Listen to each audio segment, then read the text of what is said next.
எங்க மச்சான் சீமான சொல்ல பாரு யாருன்னு. எனக்கு பொழுது போலன்னா அவன் பேச்சு தான் கேட்பேன். ஆமா, வீட்டுக்கு பின்னாடி தக்காளி செடி 4 வச்சுன்னா நீ சாஸ் கம்பெனி ஓனர் ஆயிடலாம் சொன்னாங்க. அவன் யூடியூப் எடுத்து பாருங்களேன் நீங்க.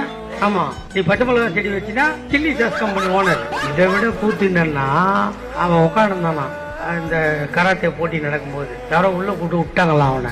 அவன் ஓடி ஓடி ஓடி ஓடி ஓனா எல்லாம் பார்த்து சிரிச்சானா.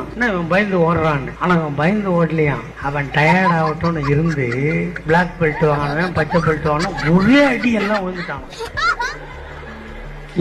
இதுவாது பாதி கற்பனை.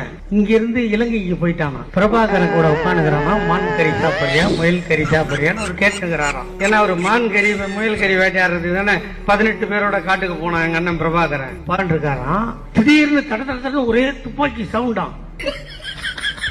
ராணுவம் வந்து சுடுதான். அதுல இருக்கிற விடுதலை புலி சார் ஒரே ஒரு செல்ஃபின்னு இவன்கிட்ட கேட்டாங்களாம். இது எந்த ஊரா? இது தமிழ்நாடுடா இது.